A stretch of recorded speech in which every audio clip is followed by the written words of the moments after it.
Dr. Robert Vannoy, Exodus to Exile, Lecture 8b. Let's go to Roman numeral number 4, which is, quote, the Book of Judges, end quote. A under that is, quote, introductory remarks, end quote. I want to make a few brief comments by way of introduction to the book. The narratives of Judges are set in the period of time between the death of Joshua and the birth of Samuel. Joshua dies right at the end of the book of Joshua, in Joshua 23 and 24. Joshua is about to, quote, go the way of all the earth, end quote. Then when you come to the first chapter of 1 Samuel, you have the birth of Samuel. Judges is set between the death of Joshua and the birth of Samuel. There is also the little book of Ruth, which is inserted between Judges and 1 Samuel. If you recall, the first verse of Ruth says, quote, in the days when the judges were judging Israel, end quote. So Ruth is set in the history within the time of the judges. That's probably about a 300-year period. Now, I want to say more about the chronology of the book a little further along, but it's probably around a 300-year period. When you think about it, this country hasn't even existed for 300 years. 300 years is a very long time, and this is a relatively small book. At the heart of the book are narratives about 6 individuals, 6 major judges, who each have independent stories. So you don't have any kind of complete systematic discussion of the history of this period of time, the time from Joshua to Samuel. You get the impression as you read through it that it's sort of a collection of loosely connected individual story units about major judges. But I think if you reflect further on the book, it becomes clear that the author really did have a purpose in mind when he put this material together. Although it's not stated anywhere, it seems to me that the purpose is something like what's up there on the board, to depict this period of Israel's history in such a way that the religious and moral deterioration of Israel, as well as the righteous acts of the covenant-keeping God in bringing judgment and deliverance. These are the major themes. Israel turns away from the Lord repeatedly, and because of that, the Lord judges them by subjecting them to the oppression of neighboring peoples. The Israelites cry out to the Lord, and he raises up a judge, a deliverer, a savior. He delivers them, then they have a time of rest and peace, and then the cycle starts again. So I think you have this period in Israel's history depicted in a way that brings those ideas out. You see the religious, moral deterioration of Israel on the one hand, but then you see the righteous acts of the covenant-keeping God in bringing both judgment and deliverance, essentially following the provisions of the Sinai covenant in blessings and curses, and working it out in the life of the people. With that in mind, I think you see the following emphasis of the book. The book emphasizes Israel's inner weakness in turning away from Yahweh, falling under the influence of the heathen religious and moral practices of the Canaanites. Dan Block wrote the commentary in the New American Commentary series on Judges and Ruth, which is fairly recent, published in 1999. I think it's probably the best commentary on Judges. He speaks of the Canaanization of Israel in the pre-monarchic period as being what is described in the book of Judges. Israel turns away from the Lord and begins to follow the practices of the Canaanites. Now we can be pretty critical of the Israelites. Here is a people that was delivered from Egypt, brought into the land of Canaan, crosses the Jordan in an equally miraculous manner, and takes Jericho and the waters of Merom. However, Israel settles down, and in doing so comes into close and extended contact with the Canaanites. Canaanite religion was polytheistic, and it was a nature religion. The deities of the Canaanites were personalized forces of nature with particular emphasis on the idea of fertility. The Israelites came in and settled on this land, and instead of being wanderers in the wilderness, they had to become farmers all of a sudden. They had to raise crops and maintain cattle. The farmers had to know when and how to plant the ground and sow the seed, how to harvest the crops, and how to do that in the right time, in the right way. It would be natural for the Canaanites to be their instructors. But the Canaanites undoubtedly would emphasize the necessity of honoring the gods who gave them rain, provided the harvest, and increased fertility. Rituals and festivals in observance of these Canaanite deities would be necessary, or they would not have productive crops. You come on new ground. You must worship the god of that territory. The common concept was of a territorial deity. So to follow that kind of logic, you can understand that the Israelite would be led into some syncretism to combine Baal worship with the worship of Yahweh. I think that's what is described in the book of Judges. They did settle down with them, they did intermarry with them, and they did worship Canaanite deities. The problem Israel faced was that they did not maintain this fundamental antithesis between the way of life of the Israelites and the way of life of the Canaanites. It was Israel's obligation to maintain that antithesis. They were to be different. They were to be a kingdom of priests and a holy nation. God had a plan for them. They were to be separate and apart to this day. Instead, they blurred that line of antithesis and settled down with these people. That same problem comes back to us in a different form today. Today, the antithesis is between the church and the world. How do you keep that sorted out? How do you preserve the differences between a godly way of life and a way of life of the culture in which you live? These lines are sometimes not easy to draw, but it's the same issue. Israel confused and blurred these lines, and as a result, they turned away from the Lord into syncretistic worship. So the emphasis is on Israel's weaknesses falling under the influence of pagan religions and moral practices of the Canaanites. The second emphasis is the depiction of a chaotic social condition that led to the desire for a king. As the people turned away from the Lord and covenant faithfulness, you find that the result was religious chaos. You come to the end of the book and you have private sanctuaries and that murder of a concubine in latter chapters. It's in those latter chapters of the book that you come across the phrase, quote, "Every man did that which was right in his own eyes," end quote. Then a couple of times you have that phrase repeated and associated with, quote, "There is no king in Israel. Everybody did what was right in their own eyes," end quote. Conditions became such that it seemed like there needed to be some kind of central authority in order to prevent the country from this disintegrated religious law code. You find that statement at the end of the book in Judges chapter 17, verse 6, quote, "In those days Israel had no king. Everyone did as he saw fit," end quote. Judges chapter 18, verse 1, quote, "In those days Israel had no king," end quote. Judges chapter 19, verse 1, quote, "In those days Israel had no king," end quote. And in Judges chapter 21, verse 25, the last verse of the book, quote, "In those days Israel had no king. Everyone did as they saw fit," end quote.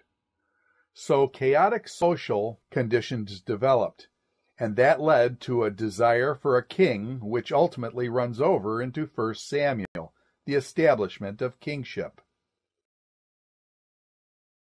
A third emphasis is the gracious, non-merited intervention of the covenant-keeping God in spite of Israel's repeated disobedience. The Lord responded in gracious and merciful ways by delivering them repeatedly, time after time after time, and not because Israel merited that deliverance. Look at Judges chapter 6, verse 7 and following. Quote, "When the Israelites cried to the Lord because of Midian, he sent them a prophet, and he said to them," quote, "This is what God, the Lord of Israel, says," end quote. Here you get a small microcosm of the covenant form. Quote, "I brought you out of Egypt. Here's what I have done for you. Out of the land of slavery. I snatched you from the power of Egypt, from the hand of all your oppressors. I drove them from before you and gave you their land. I said to you, I am the Lord your God. Do not worship the gods of the Amorites in whose land you live. Here's all the things I've done for you. But you have not listened to me." End quote. In Judges chapter 10, verse 11 and following, we read, quote, "The Lord replied, when the Egyptians, the Amorites, the Ammonites, the Philistines, the Sidonians, the Amalekites, and the Maonites oppressed you, and you cried to me for help, did I not save you from their hands? Here's what I've done. Yet did you turn to me? But you have forsaken me and served other gods, so I will no longer save you. Go and cry to the gods you have chosen. Let them save you when you are in trouble." End quote. But the Lord does relent. They cry out to the Lord, and he does deliver them. So he shares mercy and judgment. He gives repeated opportunity for repentance. He does not utterly destroy them or wipe them out, or exile them from the land, as he would have had all the right to do. There's an interesting text in 2 Kings chapter 13, verse 23, in a much later time of the Old Testament period, the time of Jehoash, king of Israel. You read in 2 Kings chapter 13, verse 22, quote, "Hazael, king of Aram, oppressed Israel throughout the reign of Jehoahaz," end quote. Then there's verse 23, quote, "But the Lord was gracious to them and had compassion, and showed concern for them." Why? Because of his covenant with Abraham, Isaac, and Jacob. To this day he has been unwilling to destroy them or banish them from his presence. End quote. That's an interesting statement, because it is if, he says, quote, "You know my patience is not going to last forever. But up to this point I have been unwilling to banish you from my presence, to drive you out of the land." End quote. That was the climax of the covenant curses. If you go back to Deuteronomy chapter 28, you'll see those curses listed: drought, infertility, locusts, and plagues. The climax is, quote, "If you persist in disobedience, one day you will be driven out of the land that I have given you." End quote. And here in the time of Jehoahaz, quote, "Until now I have been unwilling to do that." End quote. If you go back to the time of Judges, he repeatedly delivered them and did not drive them from the land. So he is faithful to the covenant that he made with Abraham, Isaac, and repeated to Jacob. He does not abandon his people. Look at Psalm 106, which gives a summary of this period of Israel's history. Beginning in verse 34, the psalmist says of Israel, quote, "They did not destroy the peoples as the Lord had commanded them, but they intermingled with the nations and adopted their customs. They worshipped their idols, which became a snare to them. They sacrificed their sons and their daughters to demons. They shed innocent blood, the blood of their sons and daughters, whom they sacrificed to idols of Canaan. And the land was desecrated by their blood. They defiled themselves by what they did. By their deeds they prostituted themselves. Therefore the Lord was angry with his people and abhorred his inheritance. He handed them over to the nations, and their foes ruled over them. Their enemies oppressed them and subjected them to their power." End quote. Then notice verse 43, quote, "Many times he delivered them, but they were bent on rebellion, and they wasted away in their sin. But he took note of their distress when he heard their cry. For their sake he remembered his covenant, and out of his great love he relented." End quote. So that's the picture of this period. The Lord is gracious and faithful in spite of their disobedience. In Nehemiah chapter 9, verse 27, there's another summary of this period of time. Nehemiah says in his prayer, quote, "So you handed them over to their enemies who oppressed them. But when they were oppressed, they cried out to you. From heaven you heard them, and in your great compassion you gave them deliverers. You rescued them from the hand of their enemies. But as soon as they were at rest, they again did what was right in your sight. Then you abandoned them to the hand of their enemies, so that they ruled over them. And when they cried out to you again, you heard from heaven, and in your compassion you delivered them time after time. You warned them to return to your law, but they became arrogant and disobeyed your commands. They sinned against your ordinances, by which a man will live if he obeys them. Stubbornly they turned their backs on you, became stiff-necked, and refused to listen." End quote. Notice verse 30. Quote, "For many years you were patient with them. By your Spirit you admonished them through your prophets, yet they paid no attention. So you handed them over to the neighboring peoples. But in your great mercy you did not put an end to them or abandon them, for you are a gracious and merciful God. Now therefore, O our God, the great, mighty, and awesome God, who keeps his covenant of love." End quote. So that's the picture we get here of the book of Judges. B on your outline is, quote, "Content, a survey of the book." End quote. There are a fairly large number of chronological references in the book of Judges. If you go through the book and trace all the chronological data, it does create a rather complex chronological problem. So in this chart and the next one, there's a listing of the periods of oppression with the years of each. So you have the Mesopotamian oppression of 8 years, and then Othniel's deliverance, which lasted 40 years. The Moabite oppression lasted 18, and the deliverance lasted 80. And it goes down through the first 9 chapters.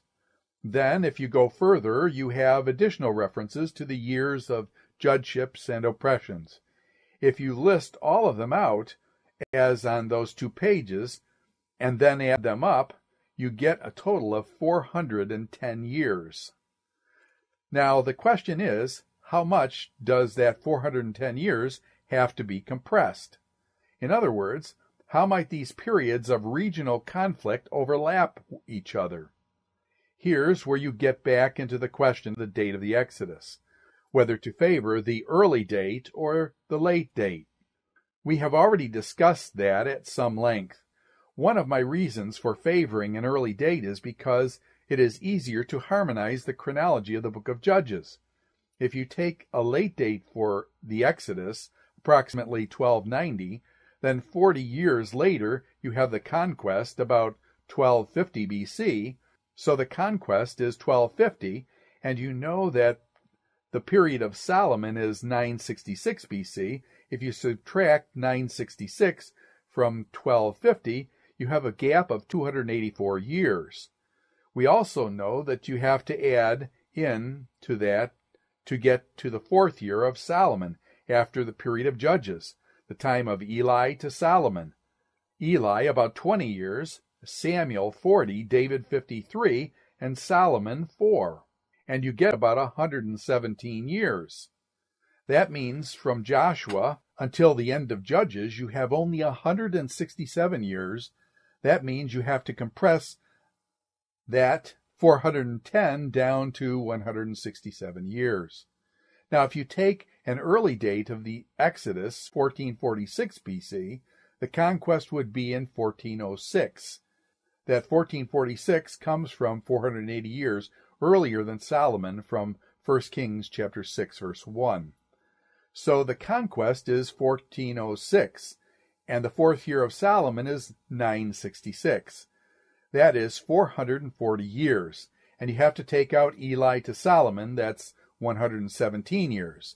And then you get 323 years. The 410 has to go down to the 323 as compared to 410 down to 167. You can see it's easier to compress the chronological data of Judges into 323 years than it is to compress it into 167 years. I don't want to discuss that much further, but let me just mention on your bibliography, page 13, I believe, under this heading, Roman numeral 4b, there is an article by Andrew Steinman, quote, The Mysterious Numbers of the Book of Judges, end quote, published in the Journal of the Evangelical Theological Society. It is quite recent, 2005, and it has the details of this if you are interested. I think you can say that compression of chronology in Judges is in keeping with the content of the book. When you read through the book, it seems that a rather small portion of the country was affected by the oppressions. In other words, they were regional oppressions, so they could have overlapped. Almost any two judges may have been active, at least partially, during the same period. Let's go on to C, then, quote, the ancient Near Eastern situation from 1200 to 1050 BC, end quote. If you go back to the Egyptian dynasties, you notice that after Merneptah in 1222 BC, you get a period of confusion, and then with Ramses III and Ramses IV through Ramses XI, they are in a period of weakness. So shortly after that late date of Exodus, Egypt lost control of their holdings outside of Egypt. Egypt had to defend her frontiers, you might say. They retreated into their own country and were not concerned with controlling territory outside their borders. They also had to deal with attacks from what were called the, quote, sea people, end quote, who were people that came from the Isle of Crete and attacked Egypt. That's around 1200. And some think they were the Philistines, who were around Gaza. At any rate, the point is that Egypt ceased to be a major power. When you go up to the north, the Hittite Empire was strong from about 1900 down to 1200 BC, but it also collapsed. It collapsed from Western enemies who came from the western areas of Asia Minor. We talked earlier about Ramses II, who had fought the Hittites up on the Orontes River. They came to a standoff and signed a non-aggression pact, and there was a treaty. That was in 1280 BC. So in 1280, the Hittites and the Egyptians were still struggling for the control of the Levant, the coast of the Mediterranean. But by 1200, the Hittites are gone, and Egypt is back in their own territory. When you go over to Mesopotamia about 1200 BC, Assyria entered a period of weakness. Closer up in Damascus and Carchemish, there are small city-states. All of this tells us that in this period of time, Israel is free from any major world power. The Egyptians were weak, the Hittites had disappeared, and the Assyrians were weak. When you read through the book of Judges, you find that they are concerned with small local border states. The Moabites, the Midianites, the Ammonites, and the Philistines, not with major world powers. The Philistines really had become the next major threat to Israel, especially by the end of the period of Judges. There's Samson, who is beginning to fight the Philistines, and that carries on over into 1 Samuel, where the Philistines become even more threatening to Israel. So that's the situation from 1200 down to about 1050 BC. D is, quote, structure and content of Judges, end quote. And 1 under D is, quote, the historical background discussed further in the book of Judges chapter 1, verse 1 to chapter 2, verse 5, end quote. After Joshua's death, it was a responsibility of each tribe to complete the conquest of their own territories that Joshua had assigned to them. What Judges 1:1 to 2:5 does is give an overview of the military operations of a number of the tribes. You'll find that they didn't finish the job. They didn't do what they were supposed to do. For example, you read in Judges chapter 1, verse 27, quote, "But Manasseh did not drive out the people of Beth-shan, or Taanach, or Dor, or Ebleam, or Megiddo, and their surrounding settlements, for the Canaanites were determined to live in that land." End quote. Verse 29, quote, "Nor did Ephraim drive out the Canaanites living in Gezer, but the Canaanites continued to live there among them." End quote. Verse 30, "Neither did Zebulun drive out the Canaanites living in Kithron or Nahalol, who remained among them, but they did subject them to forced labor." End quote. Verse 31, quote, "Nor did Asher drive out those living in Akko or Sidon." End quote. Verse 33, quote, "Neither did Naphtali drive out those living in Beth-shemesh." End quote. So Israel failed to live up to what they had been commanded to do, and the result is described in the first 5 verses of chapter 2. Here you get a microcosm of the covenant form again. You read there, quote, "The angel of the Lord went up from Gilgal to Bochim and said, I brought you up out of Egypt and led you into the land that I swore to give to your forefathers. I said, I will never break my covenant with you, and you shall not make a covenant with the people of this land, but you shall break down their altars. Yet you have disobeyed me. Here's what I've done. What have you done? Why have you done this? Now therefore I tell you that I will not drive them out before you. They will be thorns in your sides, and their gods will be a snare to you." When the angel Lord had spoken these things to all the Israelites, the people wept aloud, and they called that place Bochim, meaning, quote, "weepers," end quote. There they offered sacrifices to the Lord, end quote. I think that explains to a large extent the course of events described in the rest of the book. They settled down with the Canaanites, and they turned away from the Lord, and the result is what you find in the rest of the book. So in Judges chapter 1:1 to 2:5, you get the historical background to the period that the book of Judges describes. Number 2 under D is, quote, "the theological basis for a proper understanding of the book of Judges." Judges chapter 2, verse 6 to 3, verse 4, end quote.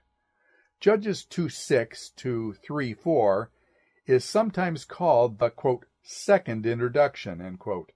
If you look at the structure of the book, you find 2 introductions, the historical background and the theological background.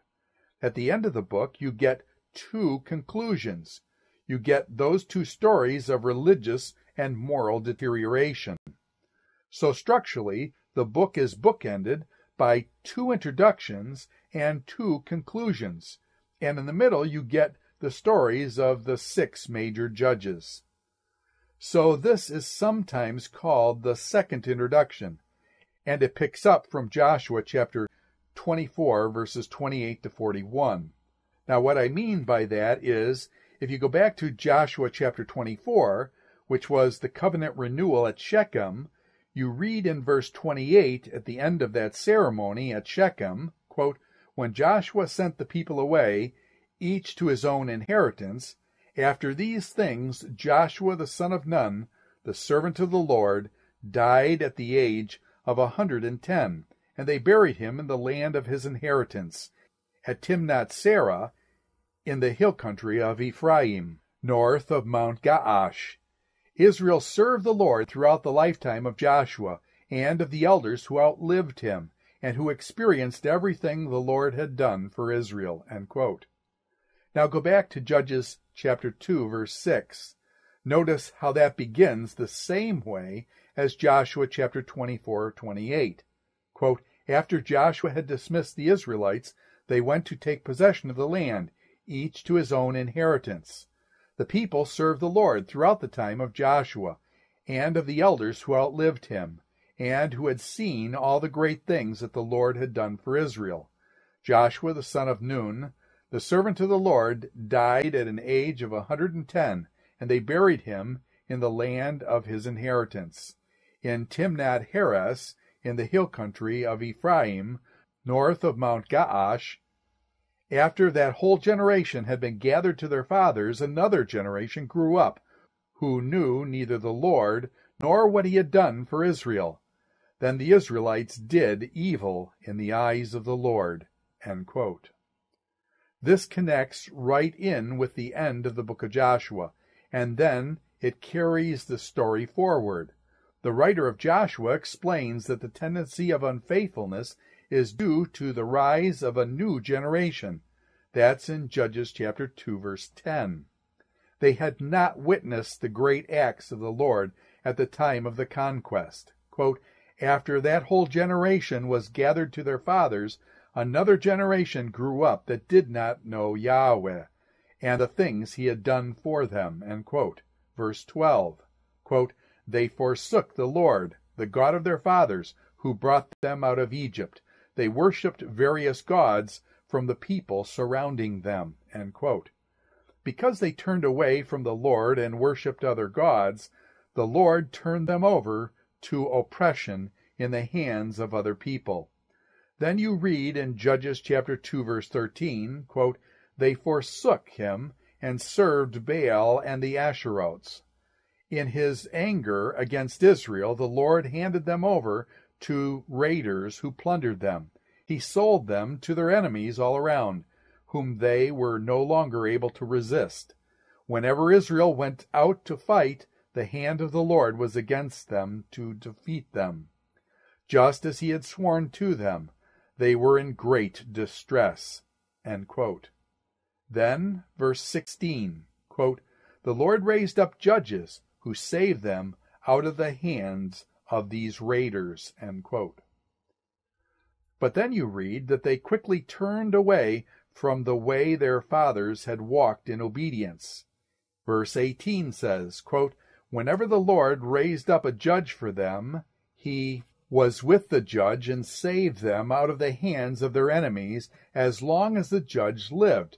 For the Lord had compassion on them as they groaned under those who oppressed and afflicted them. But when the judge died, the people returned to the ways even more corrupt than those of their fathers, following other gods and serving and worshiping them." End quote. So you get this cycle of turning away from the Lord, oppression, some say repentance, and then deliverance. You notice it doesn't say anything about repentance in this introduction. That is certainly how the cycle is here. Sin, oppression, perhaps repentance, at least crying out for help, and then deliverance.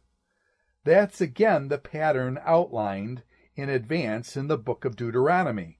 Here you see the actualization, you might say, of what the Lord had said would happen. As you get into historical studies, it is often said that Herodotus was the father of history. What is meant by that is that Herodotus, who lived about 484 to 425 BC, was much later than the Old Testament.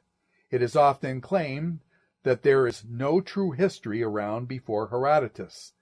You had only chronicles of kings' accomplishments and annals of war, but no true history writing in the sense that events are put into the context of some larger meaning in the flow of history. But I think when you look at the books of Judges and Joshua, you can say there's a real philosophy of history to be found in these books. We are nearly a millennium prior to the time of Herodotus. The history collected in the book of Judges is one that is grounded in the book of Deuteronomy and in the theology of Deuteronomy. In that sense, you can say that the books of Joshua and Judges are theological history, but not in the sense that history has been compressed or dictated by a theological scheme or falsely created by that theological scheme. This is an actual reflection of how things were. God was working his purposes in the life of his people in accordance with the provisions of the book of Deuteronomy. If they were obedient, they would enjoy blessing, and if they were disobedient, they would experience the curse. So I think you can say in these historical books, including Joshua and Judges, there is a prophetic interpretation of the meaning of the events of this period that is produced by what is called the, quote, covenant historian, end quote, a historian who is familiar with the covenant and is describing Israel's history in the category of that document. You might call that a, quote, Deuteronomy historian, end quote.